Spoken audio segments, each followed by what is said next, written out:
అర్థవంతమైన చర్చకు మాకెప్పుడు అభ్యంతరం లేదు.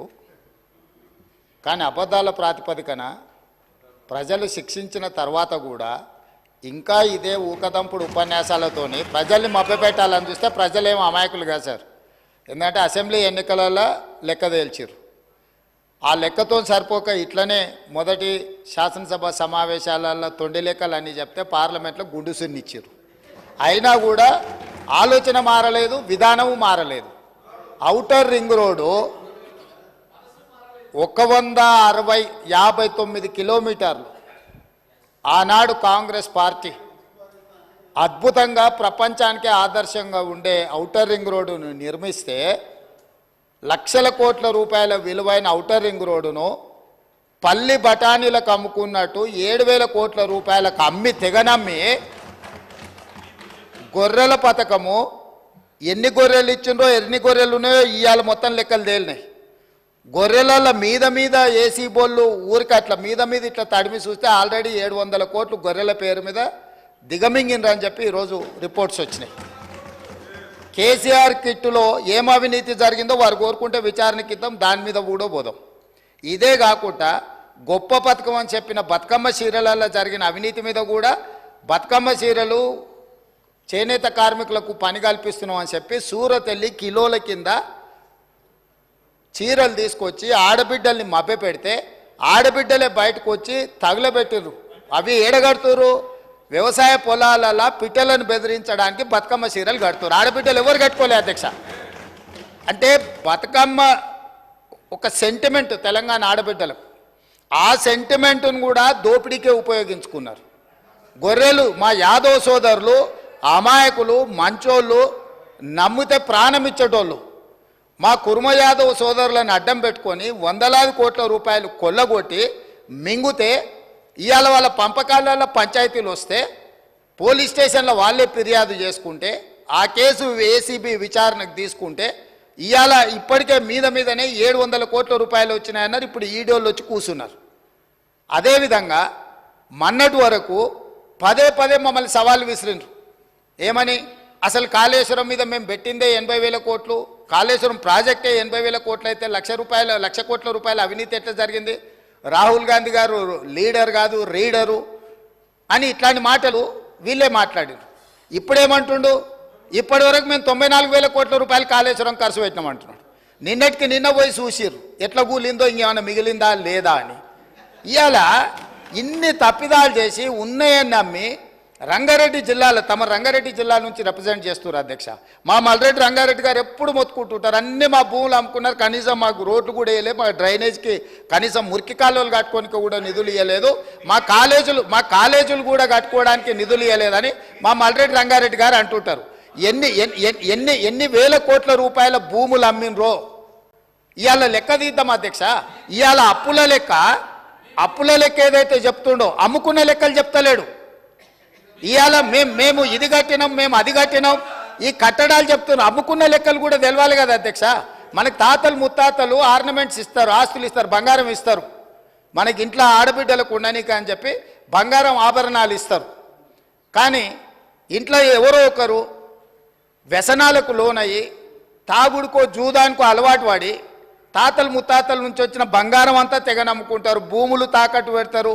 తాతలు తండ్రి ముత్తాతలు సంపాదించిన గౌరవం పేరు మీద ఊర్లో అప్పు పుడితే అప్పు కూడా తీసుకొచ్చి అప్పు కూడా పెట్టి ఎక్కడిదక్కడ కథం పడతారు. ఇవాళ 10 ఏళ్ళైనా అధ్యక్ష నేను మిమ్మల్ని ఒకటే మాట్లాడగదలుచుకున్నా. ఏమన్యాయం చేసినాం అధ్యక్ష? పాలమూరులో మేము చంద్రశేఖరరావుకి ఏమన్యాయం చేసినాం? 2009లో కరీంనగర్ జిల్లాలో అక్కడ ఓడగొడతారని భయపడి పాలమూరు జిల్లాకు వలస వస్తే వలసలు పోయే పాలమూరు జిల్లా ప్రజలు గుండెలు పెట్టి చూసుకొని భుజాల మీద మోసి పార్లమెంటుకు పంపిస్తే పార్లమెంటుకు పోయి ఇవాళ తెలంగాణ రాష్ట్రం వచ్చినాక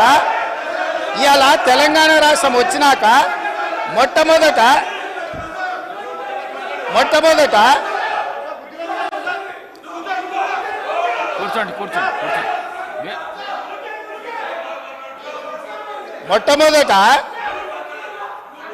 ఆనాడు ఆదరించి భుజాల మీద మోసి పార్లమెంటుకు పంపిస్తే తెలంగాణ రాష్ట్రం వచ్చిన తర్వాత వచ్చిన తెలంగాణ రాష్ట్రానికి మొట్టమొదటి ముఖ్యమంత్రిగా వారి బాధ్యత ఏంది అధ్యక్ష? పాలమూరు జిల్లా ప్రాజెక్టులు పూర్తి చేయొద్దా అధ్యక్ష? ఈ రోజు కూడా ఉమ్మడి రాష్ట్రంలో ఏ అన్యాయం, ఏ నిర్లక్ష్యానికి పాలమూరు జిల్లా గురైందో, మా తట్ట పని, పార పని, వలస బతుకులు ఎట్లున్నాయో, బీఆర్ఎస్ పార్టీ అధికారంలోకి వచ్చిన 10 ఏళ్లలో అంతకంటే దారుణంగా తయారైనవి. ఇవాళ 10 ఏళ్ల తెలంగాణ రాష్ట్రంలో కూడా అదే కల్వకుర్తి, భీమా, నెట్టంపాడు, కోయిల్ సాగరు, పాలమూరు రంగారెడ్డి ఎత్తిపోతల, సంగంబండ, రాజోలి బండ, జూరాల, ఏ ప్రాజెక్టు కూడా ఈ 10 సంవత్సరాలలో దాదాపుగా 17.5 లక్షల కోట్లు అప్పులు లెక్కలైతే 20 లక్షల పైన కోట్ల రూపాయలు ఖర్చు పెట్టినా మా పాలమూరు జిల్లా ప్రాజెక్టులు పూర్తి కాకపోవడానికి వీళ్ళ దుర్మార్గం కారణం కాదా? ఈరోజు రంగారెడ్డి జిల్లా ఆనాడు మీరు కానీ అక్కడ కూర్చున్న వాళ్ళు కానీ రాజశేఖర రెడ్డి గారిని ఒప్పించి ప్రాణహితలో ప్రారంభమయ్యే ప్రాజెక్టును చేవెళ్లకు తీసుకొచ్చి చేవెళ్లలో శిలాఫలకం వేపించి చేవెళ్ల ప్రాంతంలో రంగారెడ్డి జిల్లాలో 1000 కోట్ల రూపాయలు ఖర్చు పెట్టిన ప్రాజెక్టులను రంగారెడ్డి జిల్లాను ఎడారిగా మార్చడానికి మెదక్ జిల్లా వరకు నియంత్రించి ఇవాళ 3000 టీఎంసీలు గోదావరి జలాలు సముద్రంలో కలుస్తుంటే సముద్రంలోనైనా గోదావరి జలాలు కలవాలి కానీ చేవెళ్ళకు కానీ వికారాబాద్ కానీ తాండూరు కానీ పరిగికి కానీ కొడంగల్కు కానీ గోదావరి జలాలు ఇవ్వద్దని కుట్ర చేసి ఇదే ఈ రోజు అక్కడ కూర్చున్నోళ్ళు ఆ ఎల్ల అర్ధాంతరంగా అసంపూర్తిగా ఆపిన పనులను పరిశీలించడానికి మనం పోలేదా అధ్యక్ష? చేవెళ్ళ చౌరస్తాలో శిలాఫలకం ముందర మనం నిరసన తెలపలేదా అధ్యక్ష? ఏం పాపం చేసింది అధ్యక్ష రంగారెడ్డి జిల్లా? రంగారెడ్డి జిల్లాలో భూములు అమ్ముకుంటారు, రంగారెడ్డి జిల్లాలో ఉన్న ఆస్తులు అమ్ముకుంటారు. ఇవాళ చేవెళ్ళ ప్రాజెక్టును మొత్తం నిర్వీర్యం చేసి ఇంకా సిగ్గు లేకుండా ఈడికొచ్చి మేము వెలుగబెట్టినామని ఇవాళ ఈడికొచ్చి మాటలు చెప్తుండ్రా? కాంగ్రెస్ పార్టీకి పోయినసారి 19 మంది ఎమ్మెల్యేలు ఉంటే 5 మంది 6 మంది అని ఎట్లా లెక్కలు చెప్తాడు అధ్యక్ష? అధ్యక్ష, ఇవాళ తెలంగాణ సమాజం మొన్న జరిగిన శాసనసభ ఎన్నికలలో కాళ్ళు చేతులు ఇరిసేసిండ్రు, అయినా మారకపోతే పార్లమెంట్ ఎన్నికలలో ఉరి తీసిండ్రు. గుండు సున్నా ఇచ్చినాక కూడా బుద్ధి మారకుండా ఇట్లా మాట్లాడు కరెక్ట్ కాదు అధ్యక్ష.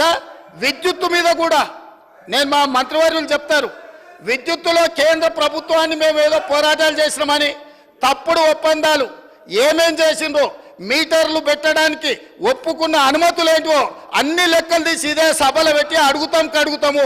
ఇప్పుడు మీ ద్వారా వారు నిజంగానే చాలా నిజాయితీగా నడుపుంటే నేను ఒక్కటే మాట అడుగుతున్నా, బతుకమ్మ చీరల మీద, కేసీఆర్ కిట్ల మీద, గొర్రెల పంపకాల మీద, ఈ 3 పథకాల మీద మీరు గొప్ప పథకాలు అంటున్నారు కదా, దీని మీద విచారణకు సిద్ధంగా ఉన్నారా? దీని మీద సమాధానం చెప్పండి అని నేను అడుగుతున్నా అధ్యక్ష. ఫస్ట్ ఆఫ్ ఆల్ ఓఆర్ఆర్ పైన ముఖ్యమంత్రి గారు తెగ నమ్మింది అన్నారు, which is not correct. It is only TOT. అది మళ్ళీ మనకే వస్తుంది, అది ప్రభుత్వ ఆస్తిగానే ఉంటుంది తప్ప అది రికార్డు వాళ్ళు రెక్టిఫై చేసుకోవాలి. నంబర్ 1. నంబర్ 2 అధ్యక్ష, వారు ఇంకో మంచి మాట అన్నారు, మనకు తాతలు తండ్రులు ఆభరణాలు ఆస్తులు ఇస్తారు, అది అమ్ముకుంటారా అన్నారు. మరి మీ ఉప ముఖ్యమంత్రి గారి బడ్జెట్లో 24,000 కోట్లు భూములు అమ్మి ఈ బడ్జెట్కు నిధులు సమకూరుస్తా అన్నారు. దాన్ని ఏమంటారో ముందు సమాధానం చెప్పండి. నంబర్ 2. నంబర్ 3, మహబూబ్ నగర్ ఎంపీగా కేసీఆర్ గారు ఏం చేసిండ్రు అన్నారు. మీరున్న గత తెలుగుదేశం పార్టీ, మీరిప్పుడున్న కాంగ్రెస్ పార్టీ, మీరిద్దరే పాలమూరు వెనుకబాటుతనానికి కారణం. 1985లో శంకుస్థాపన చేసిన కల్వకుర్తి, నెట్టంపాడు, భీమా, కోయిల్ సాగర్ 1985 నుంచి 2014 వరకు 29 సంవత్సరాల్లో మీరిచ్చిన ఆయకట్టు కేవలం 26,000 ఎకరాలు. మేం ప్రభుత్వంలోకి రాగానే 4,000 కోట్లు ఖర్చు పెట్టి 6,36,000 ఎకరాలకు నీళ్లు ఇచ్చింది నిజమా కాదా అని నేను అడుగుతా ఉన్నా. మీరు మీ సోకాల్ తెలుగుదేశం కాంగ్రెస్లు మహబూబ్ నగర్ జిల్లాకు ఒక్క మెడికల్ కాలేజ్ ఇవ్వలేదు. మేము 5 ప్రభుత్వ మెడికల్ కాలేజీలు మహబూబ్ నగర్ జిల్లాలో పెట్టాం. అధ్యక్ష, ఇట్లా మహబూబ్ నగర్కి ఏం చేశామో చర్చ పెడదామంటే రోజు పెట్టండి, నేను డీటెయిల్గా చెప్పడానికి రెడీగా ఉన్నా. అధ్యక్ష, అదేవిధంగా కాళేశ్వరం విషయంలో కూడా నేనేదో 80,000 అన్నారు.